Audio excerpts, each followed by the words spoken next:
ഈ P L സിയും സ്കാഡയും തമ്മിലുള്ള മെയിൻ ഡിഫറൻസ് എന്താണെന്നാണ് നമ്മളിന്ന് നോക്കുന്നത്. പി എൽ സി എന്ന് പറഞ്ഞാൽ നമ്മൾ ഒരു ബ്രെയിൻ ആയിട്ട് സങ്കല്പിക്കുക. നമ്മൾ ഓരോ ലോജിക്ക് ക്രിയേറ്റ് ചെയ്യുന്നു. ഓരോ ഇൻപുട്ട് ഡിവൈസസും അല്ലെങ്കിൽ ഔട്ട്പുട്ട് ഡിവൈസസും എപ്പോൾ ഓൺ ആവണം, എപ്പോൾ ഓഫ് ആകണം, എത്ര സമയം വരെ ഓൺ ആവണം എന്നുള്ള മുഴുവൻ ലോജിക്ക് നമ്മൾ ക്രിയേറ്റ് ചെയ്യുന്നത് പി എൽ സിയിലാണ്. ലാഡർ ഡയഗ്രാം എന്ന് പറയുന്ന പ്രോഗ്രാമിൻ്റെ രൂപത്തിൽ.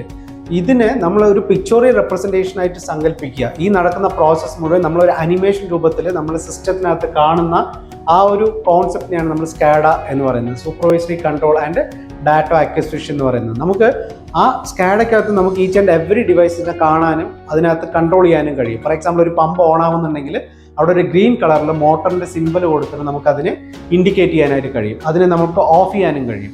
ചുരുക്കി പറഞ്ഞാൽ നമ്മൾ പ്ലാന്റിന് പുറത്തോട്ട് പോവാതെ നമ്മുടെ കൺട്രോൾ റൂമിനകത്തിരുന്നുകൊണ്ട് തന്നെ നമുക്ക് ഈ പറയുന്ന മുഴുവൻ പ്രോസസ്സും വ്യൂ ചെയ്യാനും കൺട്രോൾ ചെയ്യാനും സാധിക്കും എന്നുള്ളതാണ് സ്കാഡ കൊണ്ടുള്ള അഡ്വാൻറ്റേജ്.